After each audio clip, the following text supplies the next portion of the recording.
The Z Fighters enter the ship with a sense of grandeur and adventure, but at the same time they feel a unease. They feel that no matter how hard they train, no matter what they accomplish, they are heading into a hopeless situation and a war they cannot win, and yet they join Goten, Trunks, and Vegeta in the spaceship anyway.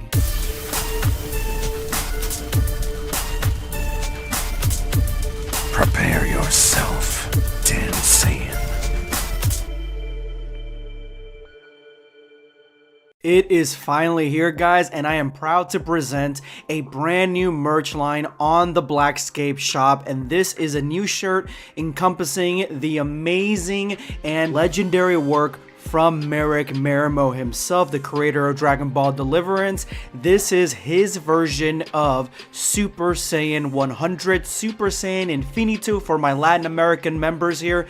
Yes, this is his version in the Shintani style, guys. I reached out to Merrick Marimo a few months ago to make this shirt for us, and you guys know I've been dropping hints left and right, trying to get the right video, trying to get the right moment to share the shirt with you guys to finally drop it on the shop. And now with the holiday season starting in earnest, this feels like the best moment to drop this, guys. Make sure you go ahead and check it out in the link in the description below in the top comment. These are only going to be out for a limited time, so get them while supplies last, because this is the very first shirt that has Super Saiyan 100's greatness all over it. We are back with Dragon Ball Kakumei Chapter 3. This is honestly one of the happiest moments in my career here on YouTube as a Dragon Ball fan, manga enthusiast, and reviewer, because Dragon Ball Kakumei was one of my favorite projects that came out years ago, and then it got canceled for years, and there's only a few of us that were covering it back then,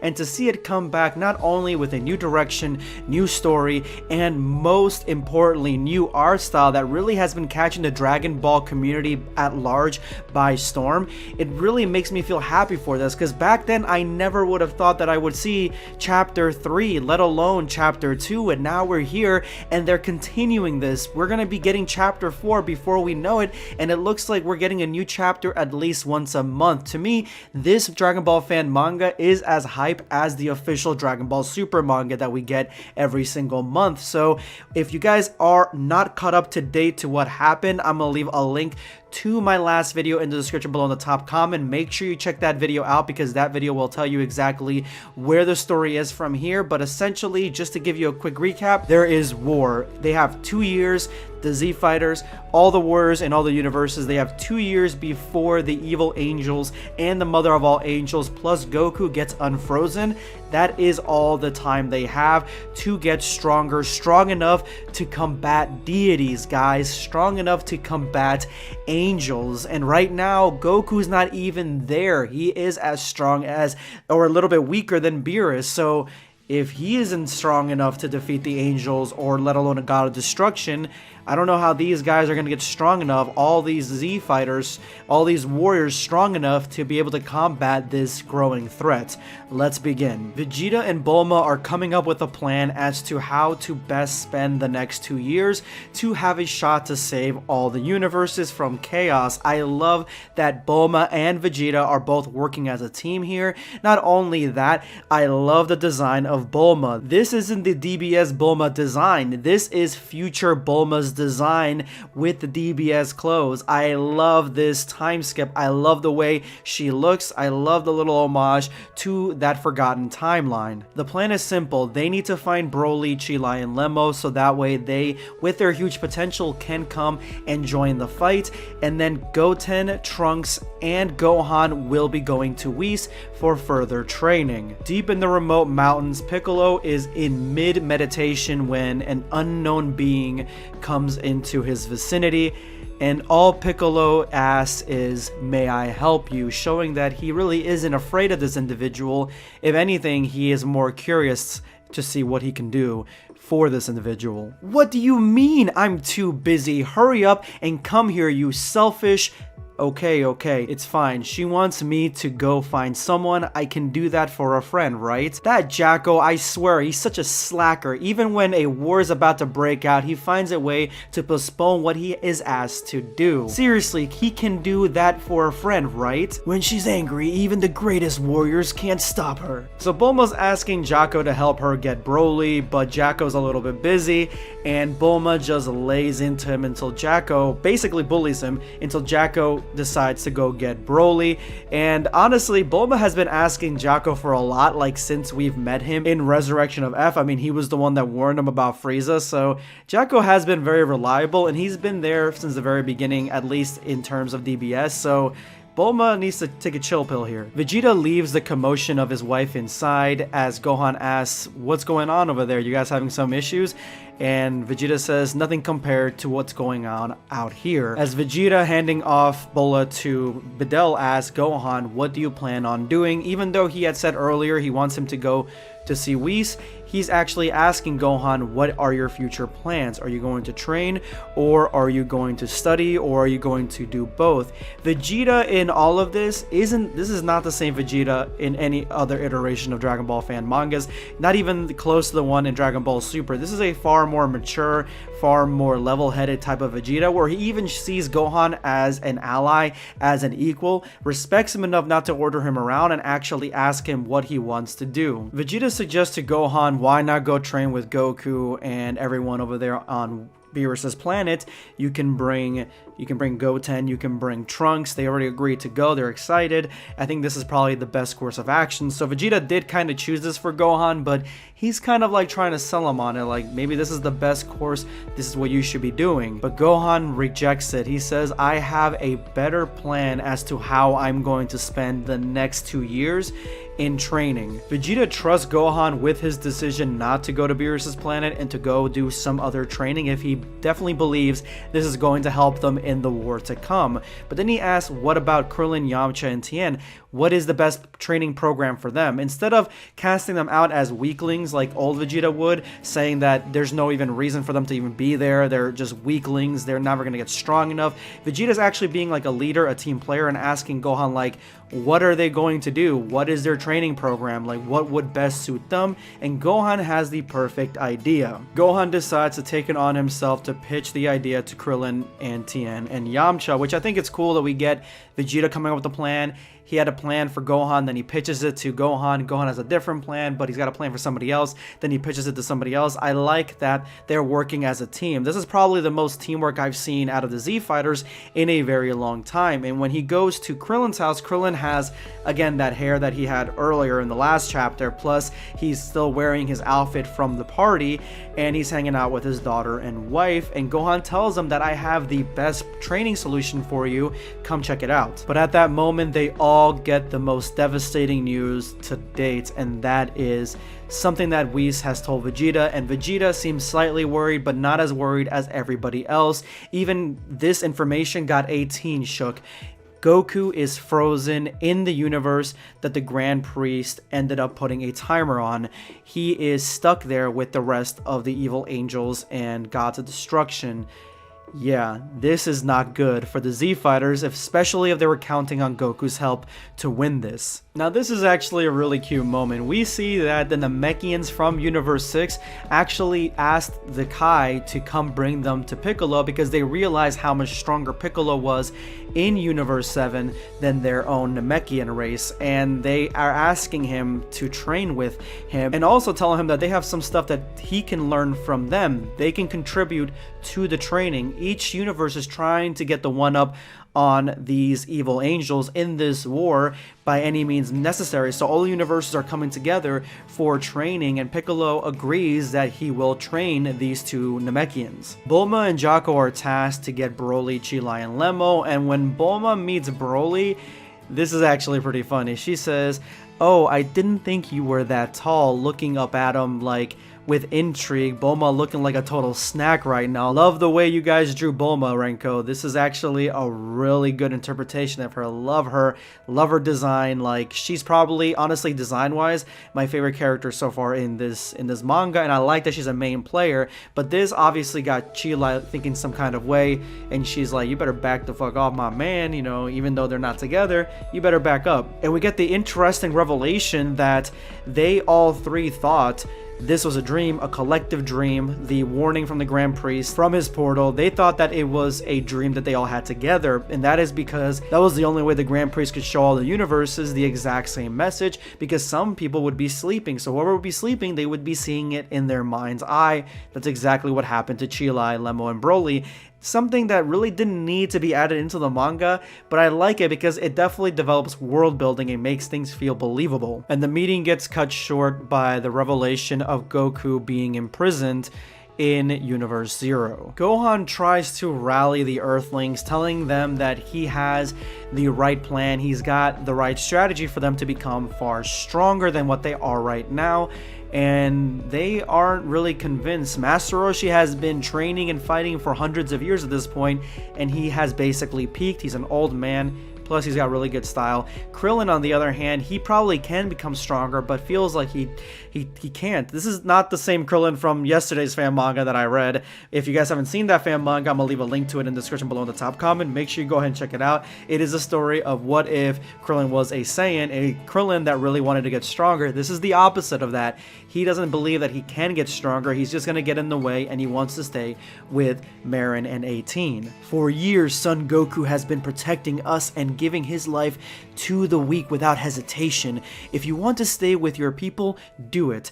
But my father and millions, billions of other people are waiting for us and need our help.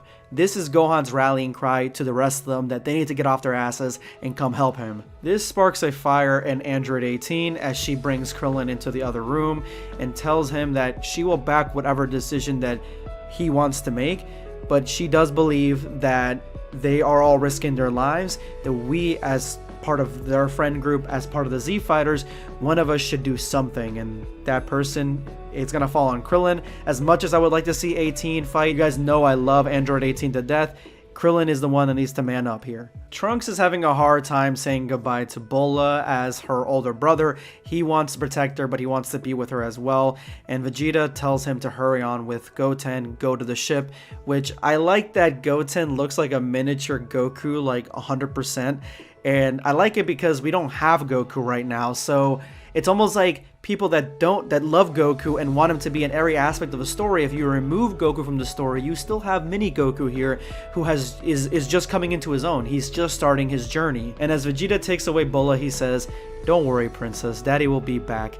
Bulla has definitely softened Vegeta's heart, and that makes 110% sense that Vegeta's heart would be thought out by Bulla. Gohan managed to convince Krillin, Tien, and Yamcha to come along on this adventure, and they're all off, joining Vegeta, Goten, and Trunks in Whis' cube to be sent off somewhere else in completely different universes for training purposes. This is the beginning of the War Games arc. The first stop is Universe 9, and Vegeta's a little confused. What do you have in mind, Gohan? And Gohan says, for Yamcha, Tien, and Krillin, you'll go and see the Trio of Dangers. I haven't contacted them yet, but I'm sure they will accept. And Gohan seems certain that the Trio of Dangers would have defeated Cell or Majin Buu, so they are extremely powerful, and they can train these Earthlings to become powerful in their own right. Even though Yamcha doesn't seem like so sure about this whole situation, he doesn't seem so sure that a couple of months have anything to teach him in the sense of martial arts. I like the Trio of Dangers aspect. I don't see how they are going to be training them to become stronger, because I didn't get a sense from the Trio of Dangers when we were watching them that they were masters or teachers or anything like that. I didn't get that sense. I don't know what Renko and the team have in store for the Trio of Dangers, but I will say this, out of every character in the Tournament of Power, the Trio of Dangers to me had some of the best, if not the best, original designs for brand new characters. They were really cool designed, they had really cool powers, and I liked them a lot, so I'm glad to see them again and make a comeback in this Dragon Ball fan manga. And on the other note, we see that Bulma and Jaco are taking Broly and Chilai with Lemo to Universe 6's planet Sadala. But before they can even finish that conversation, Jaco actually hits the ignition on their first cross-universal ship that can go between universes, which looks exactly like a Bulma ship from the Namek arc. And this ship is going across to Universe 6. So I like that they have technology now. They don't need the cube, but they have technology that brings them to different universes. The Z Fighters approach planet Calamint in Universe 9 and see that the planet is covered in a protective shielding that basically wards off anything from the outside. The cloud is about 3,000 kilometers thick, or half the radius of the planet at its center. That much, and we'll have to go through it. But no, with one blast, a huge hole opens up through the thick cloud, and it leaves an opening in the earth that visually, in my opinion, looks really interesting. I've never seen a protective coating this thick around a planet, because usually a hole like this would mean that the planet's being destroyed. But no, this is just the outer layer of the planet, almost like a hard shell candy, and Whis penetrated no problem. As Tien, Yamcha, and Krillin jump into the hole and land dead center in the planet that the trio the Dangers call home. We then get a small clip here, a panel that says, "Why did Gohan get off here? No idea." So where Gohan wanted to go is being kept secret. I'm assuming either till the end of this Dragon Ball fan manga chapter or the next one.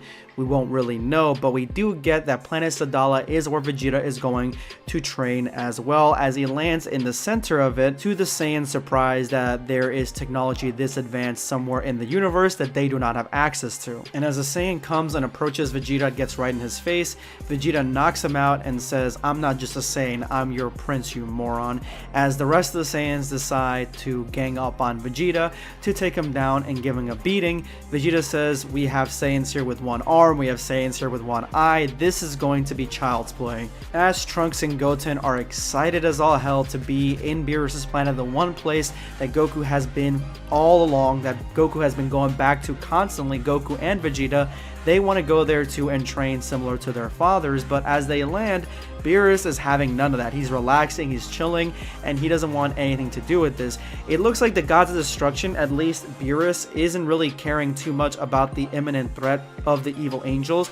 They're trying to get a plan together, they're trying to get these guys stronger, and yet he's still upset that they are even here. He doesn't want kids on his planet. This selfish reaction pisses off Goten, who yells at Beerus saying that my father could be dead right now. We need to get serious about it.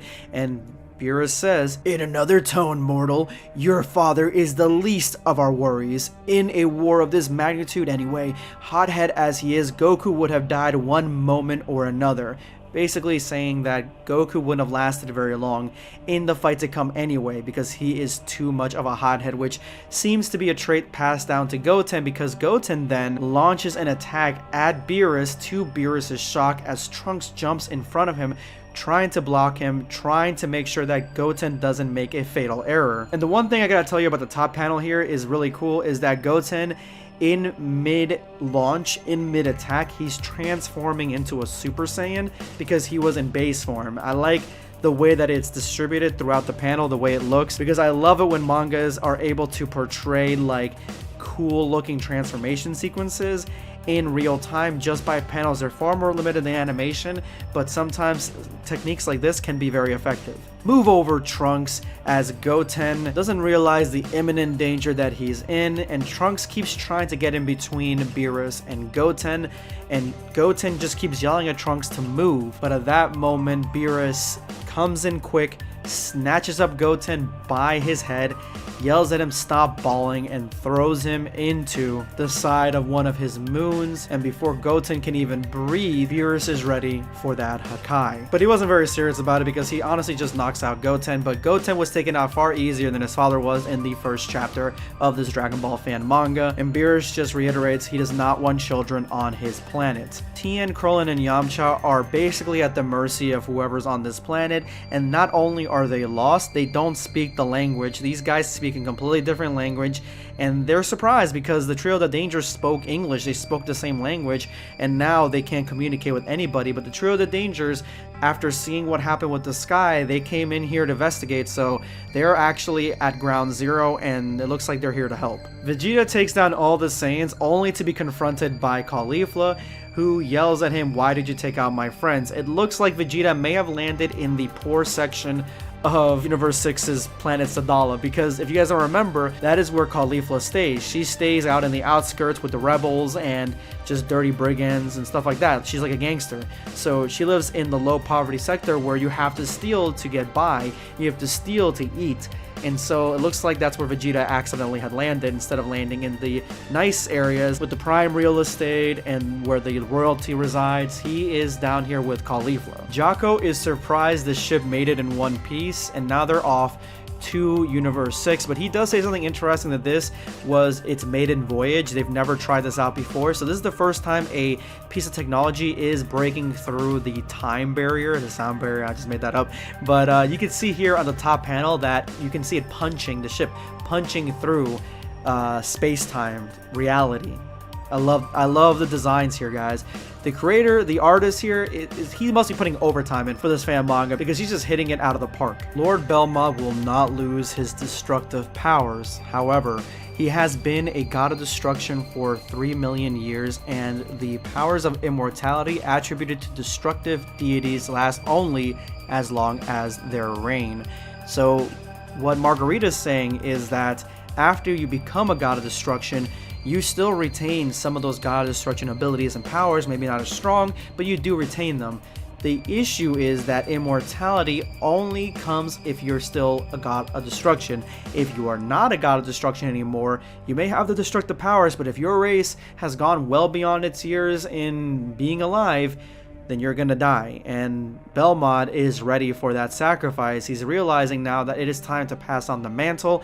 It is time for Toppo to reign out his own dominion over Universe 11 as its god of destruction in this upcoming war. They need fresh blood, and he tells Belmont that he is ready. Toppo is ready to take the mantle. Out of the ground, a statue covered in crystal that looks like some ancient deity or something that you'd see maybe out of Naruto or Hunter x Hunter comes out of the ground, and it looks like this is the device that is needed to transfer or create gods of destruction. And with the advent of the statue, the process begins to take place as a destructive title and nature and powers from Belmont are transferred to Toppo, who is finally deemed strong enough to handle them. But as this ritual takes place, something crashes off in the nearby woods, and this is left to Dispo to check it out. Which I like that it really only took a glare from Jiren to look at Dispo, and Dispo knew exactly what his role was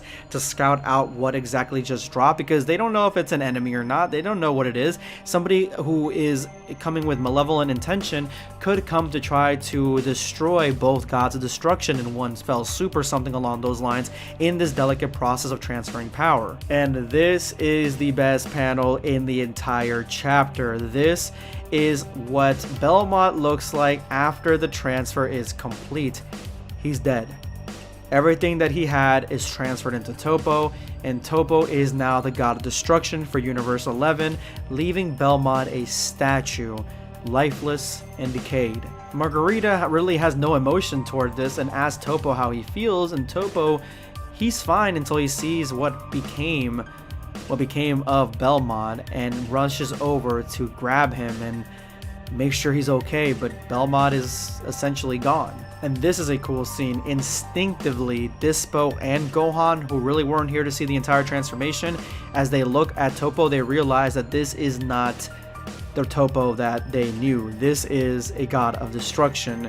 And Gohan says he doesn't really understand what's going on, doesn't really understand everything that's happening here, but they're running out of time. And so he thinks that they have a lot to offer him in terms of power and ability, and that is where this chapter ends, guys. This is an awesome chapter 3. This really got me going, and it's such a cool transition to see something that was previously dead have so much life and energy into it. Like, I am so excited to see what happens in chapter 4 and when the war actually begins. This is by far one of my top Dragon Ball fan mangas of 2020. I'll probably make a list of my top projects maybe on TikTok or something later down the line, but this is definitely up there. Let me know in the comments below what you guys thought of the chapter. This is going to be Blackscape signing off.